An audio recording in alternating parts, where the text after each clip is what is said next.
जय हिंद दोस्तों। 21 जनवरी 2025 के करेंट अफेयर्स का पहला और इम्पॉर्टेंट क्वेश्चन है, खो खो विश्व कप 2025 में पुरुष वर्ग में विजेता कौन रहा है?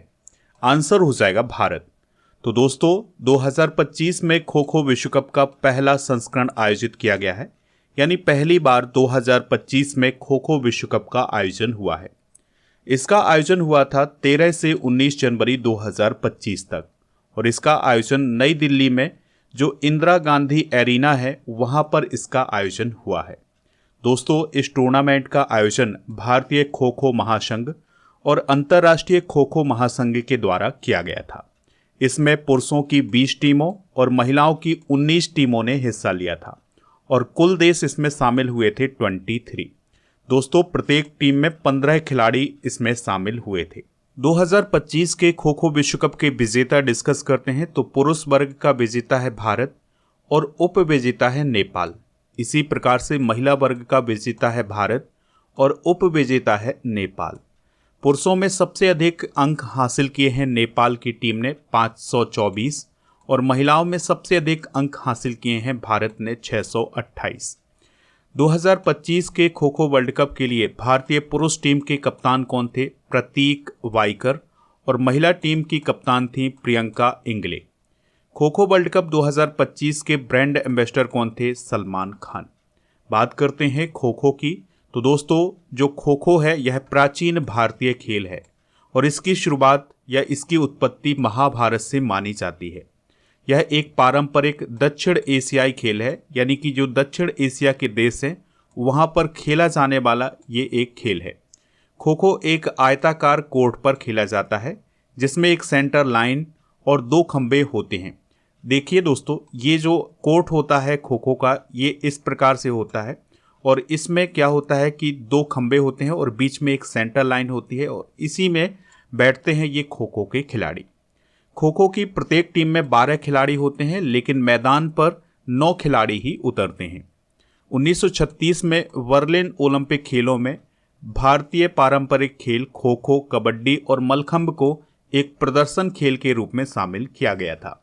आपको याद रखना है कि खो खो के लिए पहली एशियाई चैंपियनशिप 1996 में कोलकाता में आयोजित की गई थी। Kho kho federation of India की अगर हम बात करें तो यह खो खो की सबसे बड़ी संस्था मानी जाती है इंडिया में। इसकी स्थापना 1955 में की गई थी। मुख्यालय इसका नई दिल्ली में है। अध्यक्ष हैं सुधांशु मित्तल। अंतर्राष्ट्रीय खो खो महासंघ की बात करें तो यह एक ग्लोबल गवर्निंग बॉडी है। स्थापना 2018 में हुई थी। मुख्यालय इसका नई दिल्ली में है। दोस्तों आप इस पूरे लेक्चर को बहुत ही ध्यान से लास्ट तक देखिएगा। लास्ट में आपसे क्वेश्चन पूछा जाएगा जिसका आंसर कमेंट बॉक्स में बताना है। अगर आप चैनल पर पहली बार विजिट कर रहे हैं तो चैनल को सब्सक्राइब कर लें, बेल आइकन भी दबा लें जिससे आपको समय पर सबसे पहले नोटिफिकेशन मिल सकेगा। आप हमारे टेलीग्राम चैनल को ज्वाइन कर लें। टेलीग्राम चैनल का नाम है स्टडी कर ऑफिशियल। जो लोग हमसे नए जुड़ रहे हैं उनके लिए बता दें कि आप स्टडी करके ऐप को भी इंस्टॉल कर सकते हैं। इसका लिंक डिस्क्रिप्शन बॉक्स में दिया गया है। तो ऐप पर आप जब ई बुक वाले सेक्शन पर जाएंगे तो जनवरी से दिसंबर 2024 तक के करेंट अफेयर्स की ई बुक मिल जाएगी, यानी 12 महीने के करेंट अफेयर्स की ई बुक मिल जाएगी हिंदी इंग्लिश दोनों मीडियम में। तो इसको आप ई बुक वाले सेक्शन पर जाकर के प्राप्त कर सकते हैं। इसी प्रकार से मंथली करेंट अफेयर्स की ई बुक भी आपको हिंदी इंग्लिश दोनों मीडियम में मिल जाएगी। बढ़ते हैं अगले क्वेश्चन की तरफ। बहुत ही इंपॉर्टेंट क्वेश्चन है। केंद्रीय रिजर्व पुलिस बल यानी सीआरपीएफ के महानिदेशक कौन बने हैं? आंसर हो जाएगा ज्ञानेंद्र प्रताप सिंह। तो ज्ञानेंद्र प्रताप सिंह को सीआरपीएफ का नया महानिदेशक नियुक्त किया गया है, यानी डायरेक्टर जनरल नियुक्त किया गया है। अभी तक बितुल कुमार सीआरपीएफ के महानिदेशक थे।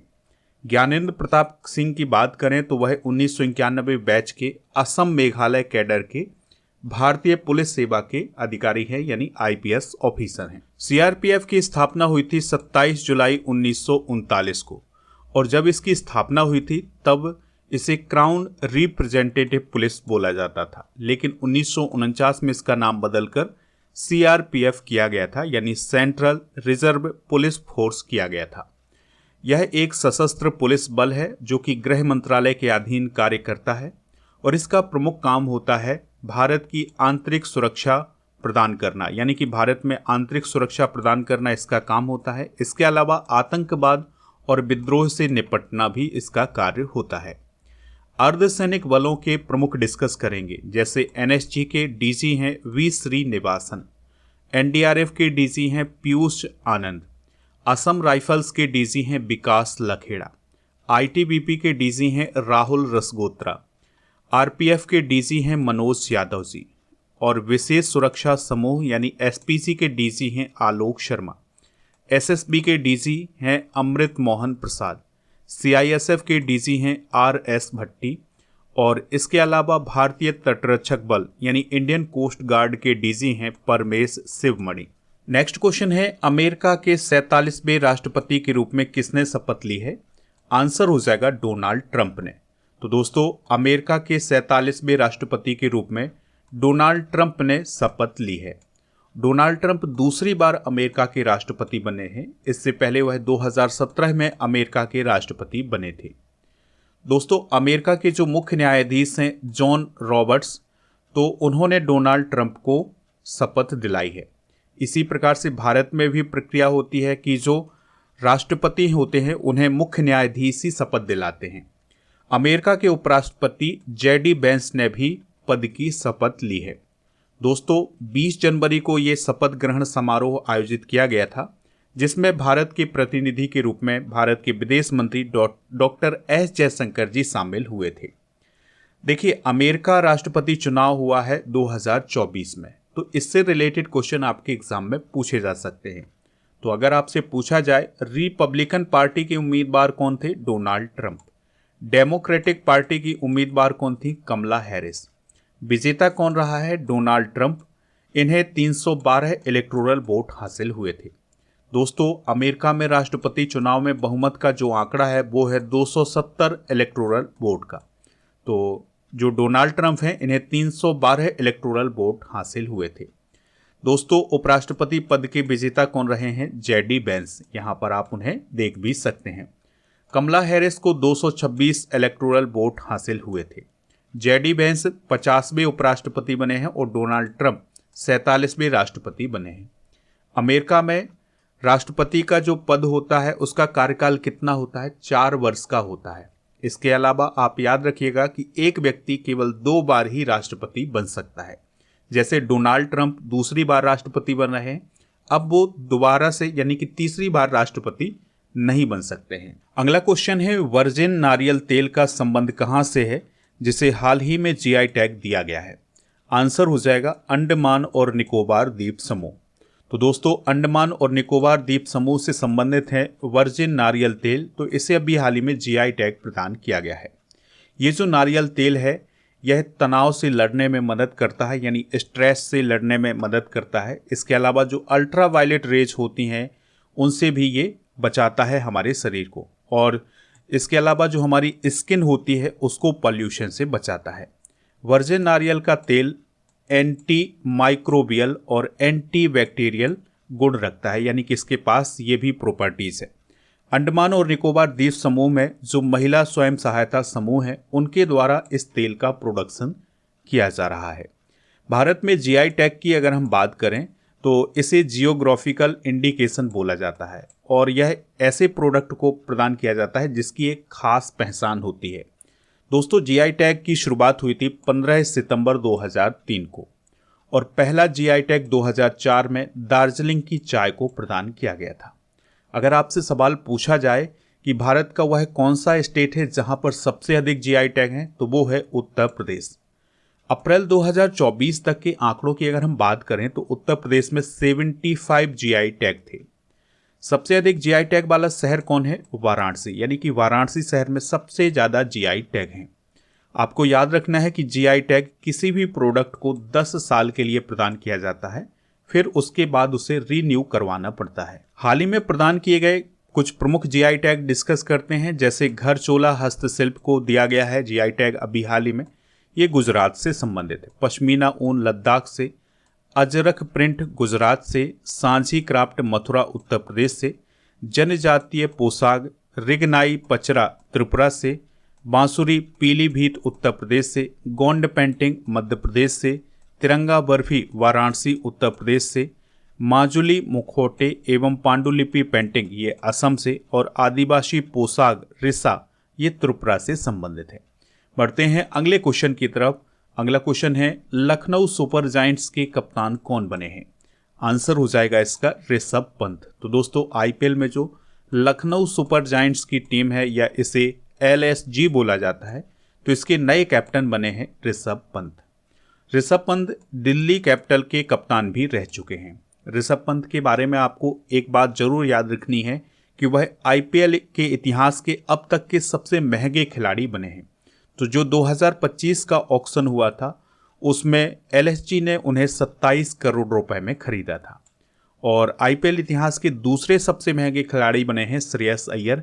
इन्हें 26.75 करोड़ रुपए में पंजाब किंग्स की टीम ने खरीदा। बात कर लेते हैं आईपीएल की, तो इसे इंडियन प्रीमियर लीग बोलते हैं और इसका एडमिनिस्ट्रेटर होता है BCCI, यानी BCCI की देखरेख में ही आईपीएल आयोजित करवाया जाता है। इसका फर्स्ट एडिशन हुआ था 2008 में। सबसे अधिक खिताब जीतने वाली टीम है चेन्नई सुपर किंग्स और मुंबई इंडियंस। इन दोनों टीमों ने 5-5 बार इस खिताब को जीता है। टाटा समूह आईपीएल 2024 से लेकर 2028 तक के लिए टाइटल स्पॉन्सर के रूप में कार्य कर रहा है। आईपीएल 2024 का टाइटल जीता है कोलकाता नाइट राइडर या KKR की टीम ने।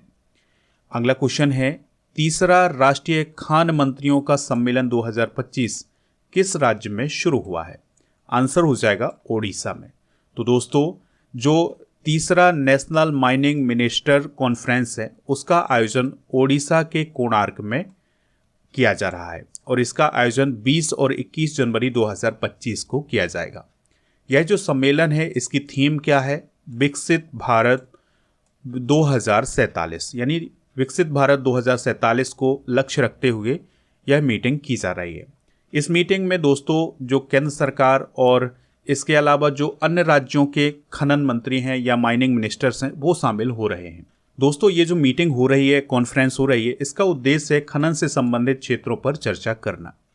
केंद्रीय कोयला और खान मंत्री कौन है? जी किशन रेड्डी। ये हैं दोस्तों जी किशन रेड्डी। चलिए अब हम कुछ प्रमुख सम्मेलन डिस्कस करते हैं। तो 18वां प्रवासी भारतीय दिवस सम्मेलन 2025 अभी हाल ही में भुवनेश्वर ओडिशा में आयोजित किया गया है। इसका आयोजन 8 से 10 जनवरी 2025 तक किया गया है। इसकी थीम थी विकसित भारत में प्रवासी योगदान। दोस्तों 55वां भारतीय अंतर्राष्ट्रीय फिल्म महोत्सव 2024 का आयोजन पणजी गोवा में किया गया है। इसकी थीम थी युवा फिल्म निर्माता भविष्य अभी। फोकस देश कौन था? ऑस्ट्रेलिया। पहला एशियाई बौद्ध शिखर सम्मेलन 2024 का आयोजन नई दिल्ली में किया गया है। थीम थी इसकी एशिया को सुदृढ़ करने में बौद्ध धम्म की भूमिका। इसी प्रकार से 8वीं इंडिया मोबाइल कांग्रेस 2024 का आयोजन नई दिल्ली में किया गया था और इसकी थीम थी भविष्य अब है। सेमिकॉन इंडिया सम्मेलन 2024 का आयोजन ग्रेटर नोएडा उत्तर प्रदेश में किया गया था। थीम थी शेपिंग द सेमीकंडक्टर फ्यूचर। अगला क्वेश्चन है विश्व आर्थिक मंच की 55वीं वार्षिक बैठक कहाँ शुरू हुई है? तो यह बैठक शुरू हुई है दावोस स्विट्जरलैंड में। तो दोस्तों 55वीं विश्व आर्थिक मंच की वार्षिक बैठक स्विट्जरलैंड के दावोस शहर में शुरू हुई है। यह बैठक हर साल आयोजित की जाती है, तो इस बार इसका 55वां संस्करण आयोजित किया जा रहा है। यह बैठक 5 दिन तक आयोजित की जाएगी। दोस्तों इस कार्यक्रम के दौरान भारत के समावेशी विकास और डिजिटल क्रांति के मॉडल पर प्रकाश डाला जाएगा। इसमें भारत की तरफ से कौन कौन शामिल हो रहे हैं? तो हमारे देश के जो सूचना एवं प्रसारण मंत्री हैं अश्विनी वैष्णव जी, वो शामिल हो रहे हैं। जल शक्ति मंत्री CR पाटिल, नागरिक उड्डयन मंत्री के राममोहन नायडू, इसके अलावा चिराग पासवान जी शामिल हो रहे हैं और जयंत चौधरी जी भी इसमें शामिल हो रहे हैं। बात करते हैं वर्ल्ड इकोनॉमिक फोरम की या WEF की। तो यह एक गैर लाभकारी संगठन है। यह संगठन व्यापार, राजनीति, पर्यावरण और जलवायु परिवर्तन जैसे विषयों पर चर्चा करता है। तो दुनिया भर के लीडर इसमें शामिल होते हैं और व्यापार, राजनीति और एनवायरनमेंट और जलवायु परिवर्तन जैसे मुद्दों पर चर्चा करते हैं। दोस्तों इसका मकसद है दुनिया की स्थिति में सुधार करना। इसकी स्थापना 1971 में की गई थी और इसका हेडक्वार्टर है स्विट्जरलैंड के जेनेवा शहर में। अगला क्वेश्चन है 21 जनवरी को किस राज्य या राज्यों का स्थापना दिवस मनाया जाता है? तो आंसर हो जाएगा त्रिपुरा, मणिपुर और मेघालय। तो इस क्वेश्चन का जो राइट आंसर हो जाएगा वो हो जाएगा option number D.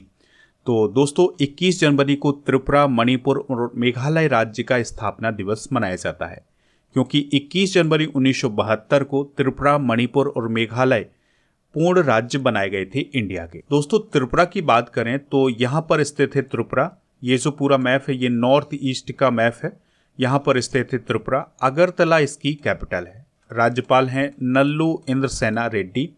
Chief minister हैं डॉक्टर माणिक साहा, जो कि बीजेपी से संबंधित हैं। यहाँ के नेशनल पार्क आप याद रखिएगा, क्लाउडेड लेपर्ड नेशनल पार्क, रोबा वन्यजीव अभ्यारण्य, बाइसन राष्ट्रीय उद्यान और तृष्णा वन्यजीव अभ्यारण्य। इसके अलावा दोस्तों मणिपुर की बात करें तो कैपिटल इसकी इम्फाल है। ठीक है, मणिपुर को भी देख लें, यहाँ पर स्थित है मणिपुर। राज्यपाल हैं अजय कुमार भल्ला, इनकी अभी हाल ही में नियुक्ति की गई है। मुख्यमंत्री हैं एन बीरेन सिंह। इसकी स्थापना 21 जनवरी 1972 को की गई थी। दोस्तों यहाँ पर एक फेमस झील है जिसका नाम है लोकटक झील। यह मणिपुर के विष्णुपुर जिले में स्थित है। मणिपुर में 2 नेशनल पार्क हैं, सिरुई राष्ट्रीय उद्यान और केइबुल लामजाओ राष्ट्रीय उद्यान। केइबुल लामजाओ राष्ट्रीय उद्यान दुनिया का एकमात्र तैरता हुआ राष्ट्रीय उद्यान है। इस फैक्ट को भी आप याद रख लें। दोस्तों मणिपुर की सीमा म्यांमार से भी लगती है। मेघालय की बात करें तो शिलोंग इसकी कैपिटल है। और मेघालय की अगर हम लोकेशन की बात करें तो दोस्तों यहाँ पर स्थित है मेघालय। राज्यपाल कौन है? CH विजय शंकर। कॉनरॉड संगमा यहाँ के चीफ मिनिस्टर हैं। 1 राज्यसभा की सीट है, 2 लोकसभा की सीटें हैं। उमियम झील इसी राज्य में है और यहाँ पर कोपिली नदी बहती है। राष्ट्रीय उद्यान है बलपक्रम नेशनल पार्क और नोकरेक नेशनल पार्क। अगला क्वेश्चन है किस देश में स्थित सांस्कृतिक केंद्र का नाम बदलकर तिरुवल्लुवर सांस्कृतिक केंद्र रखा गया है? आंसर हो जाएगा श्रीलंका। तो दोस्तों प्रधानमंत्री नरेंद्र मोदी जी ने अभी हाल ही में श्रीलंका के जाफना में स्थित सांस्कृतिक केंद्र का नाम बदलकर तिरुवल्लुवर सांस्कृतिक केंद्र रखने के लिए अपना समर्थन व्यक्त किया है। अब ये तिरुवल्लुवर कौन है? तो दोस्तों यह एक प्रसिद्ध तमिल कवि हैं। तो ये काफ़ी फेमस है दक्षिण भारत में। तो इन्हीं के नाम पर जो श्रीलंका के जाफना शहर में सांस्कृतिक केंद्र था उसका नाम तिरुवल्लुवर सांस्कृतिक केंद्र किया गया है। और दोस्तों ये जो सांस्कृतिक केंद्र बनाया गया था यह भारत की सहायता से बनाया गया है। यह भारत और श्रीलंका के बीच सांस्कृतिक, भाषाई, ऐतिहासिक और सभ्यता के संबंधों को दर्शाता है। अभी हाल ही में आपको याद रखना होगा कि जो श्रीलंका है उसमें हिंदी में पहला सर्टिफिकेट कोर्स शुरू किया गया है, यानी कि हिंदी को वहाँ पर बढ़ावा देने के लिए एक सर्टिफिकेट कोर्स शुरू किया गया है। और इसकी शुरुआत 10 जनवरी 2025 को की गई है कोलंबो में। और 10 जनवरी को कौन सा दिवस मनाया जाता है? विश्व हिंदी दिवस। तो इसी अवसर पर यह सर्टिफिकेट कोर्स शुरू किया गया है श्रीलंका में। दोस्तों कुछ प्रमुख बदले गए नाम डिस्कस करते हैं, जैसे राष्ट्रपति भवन के दरबार हॉल को गणतंत्र मंडप और राष्ट्रपति भवन के अशोक हॉल को अशोक मंडप बोला जाएगा। जोशी मठ जो कि उत्तराखंड में इसे ज्योतिर्मठ और कोसिया कोटोली तहसील को परगना श्री कैंची धाम बोला जाएगा। सौराष्ट्र क्रिकेट एसोसिएशन स्टेडियम को अब निरंजन शाह स्टेडियम बोला जाएगा। चिरंजीवी योजना जो कि राजस्थान में थी उसको अब मुख्यमंत्री आयुष्मान आरोग्य योजना बोला जाएगा। अयोध्या रेलवे स्टेशन को अयोध्या धाम, झेलम स्टेडियम जो कि जम्मू कश्मीर में है उसे जनरल बिपिन रावत स्टेडियम बोला जाएगा। पंजोखरा गांव जो कि हरियाणा में है इसे पंजोखरा साहिब बोला जाएगा। बढ़ते हैं अगले क्वेश्चन की तरफ। काफ़ी इंपॉर्टेंट क्वेश्चन है। किस राज्य सरकार ने पहली आर्टिफिशियल इंटेलिजेंस नीति का मसौदा तैयार करने के लिए एक समिति का गठन किया है? आंसर हो जाएगा महाराष्ट्र। तो दोस्तों महाराष्ट्र की सरकार ने आर्टिफिशियल इंटेलिजेंस पॉलिसी 2025 पर अपनी सिफारिशें प्रस्तुत करने के लिए एक कमेटी का गठन किया है। तो दोस्तों महाराष्ट्र समर्पित आर्टिफिशियल इंटेलिजेंस पॉलिसी डेवलप करने वाला पहला राज्य बन जाएगा। ठीक है, तो ये फैक्ट आप नोट कर लें। बात करते हैं महाराष्ट्र की, तो इसकी स्थापना 1 मई 1960 को हुई थी और राजधानी क्या है इसकी? मुंबई। सीपी राधाकृष्णन जी वर्तमान में यहाँ के गवर्नर हैं। मुख्यमंत्री हैं देवेंद्र फडणवीस। विधान परिषद की 78, विधानसभा की 288, राज्यसभा की 19 और लोकसभा की यहाँ पर 48 सीटें हैं। तो दोस्तों ये थे आज के करेंट अफेयर्स के क्वेश्चन। चलिए अब हम कल के करेंट अफेयर्स के क्वेश्चन एक बार रिवाइज करते हैं।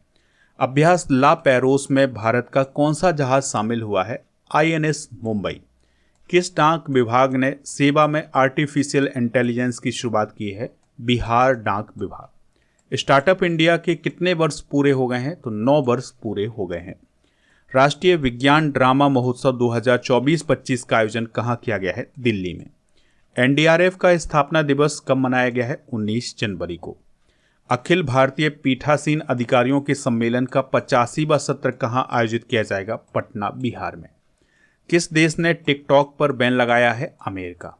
इंडिया ओपन 2025 में पुरुष एकल का खिताब किसने जीता है? विक्टर एक्सेल्सन ने। लोकपाल का पहला स्थापना दिवस कब मनाया गया है? 16 जनवरी को। PM मोदी ने 18 जनवरी 2025 को कितने स्वामित्व संपत्ति कार्ड वितरित किए हैं? 65 लाख। दोस्तों आज के जनरल नॉलेज के पिटारे में हम तत्वों से संबंधित कुछ प्रमुख जानकारी डिस्कस करेंगे, यानी जो एलिमेंट होते हैं उनसे संबंधित कुछ इंपॉर्टेंट जानकारी डिस्कस करेंगे। तो वर्तमान में कुल ज्ञात तत्व कितने हैं? 118। प्रकृति से प्राप्त तत्व कितने हैं? 98। और कृत्रिम तरीके से निर्मित तत्व कितने हैं? 20।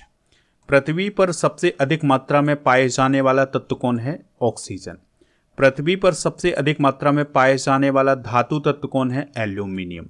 सबसे हल्का तत्व है हाइड्रोजन। सबसे भारी तत्व है ऑसीसियम। और सबसे हल्की धातु तत्व है लिथियम। और द्रव धातु तत्व है पारा। और द्रव अधातु तत्व है ब्रोमीन। इसके अलावा विद्युत का सबसे अच्छा सुचालक तत्व है चांदी। विद्युत का सुचालक अधातु है ग्रेफाइट। सबसे अधिक आघात वर्धनीय तत्व है सोना। और सबसे अधिक क्रियाशील अधातु तत्व है फ्लोरीन। सबसे अधिक क्रियाशील धातु तत्व कौन है? सीजियम। सर्वाधिक आयनन विभव वाला तत्व कौन है? हीलियम। और न्यूनतम आयनन विभव वाला तत्व है सीजियम। तो ये सारे फैक्ट आप नोट कर। अब दोस्तों दिसंबर 2024 के करंट अफेयर्स को भी रिवाइज करेंगे। भारत के किस राज्य केंद्र शासित प्रदेश ने 2023 में मलेरिया के 0 मामले दर्ज किए हैं? लद्दाख, लक्षद्वीप, पुदुचेरी। एशियाई युवा और जूनियर भारोत्तोलन चैंपियनशिप 2024 में भारत ने कितने मेडल जीते हैं? 33। हाल ही में किस एयरपोर्ट पर हरित पहल के तहत अपशिष्ट प्रसंस्करण इकाई शुरू की गई है? इंदौर।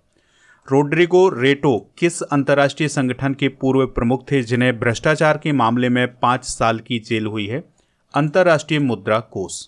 फोर्ब्स द्वारा 2024 विश्व की मोस्ट पावरफुल महिलाओं की सूची में किसको शामिल किया गया है? निर्मला सीतारमण, रोशनी नादर मल्होत्रा और किरण मजूमदार को। अमिताभ चटर्जी किस बैंक के MD और CEO बने हैं? J&K बैंक के। 26 दिसंबर 2024 को भारतीय कम्युनिस्ट पार्टी की स्थापना के कितने वर्ष पूरे हो गए हैं? 100 वर्ष। हाल ही में किलाउआ ज्वालामुखी में विस्फोट हुआ है, यह किस देश में है? अमेरिका। MT वासुदेवन नायर का निधन हो गया है, वह कौन थे? फिल्म निर्देशक और प्रसिद्ध लेखक। दोस्तों कल के करंट अफेयर्स में आपसे पूछा गया था कि भारत में लोकपाल की स्थापना कब हुई थी? तो 2014 में इसकी स्थापना की गई थी। तो सभी लोगों ने इसका आंसर 2014 बताया हुआ है। आपके लिए एक इन्फॉर्मेशन है कि जब आप स्टडी करके ऐप पर जाएंगे तो उसमें एक नया ऑप्शन आया है, वो ऑप्शन है कोर्स एंड PDF का।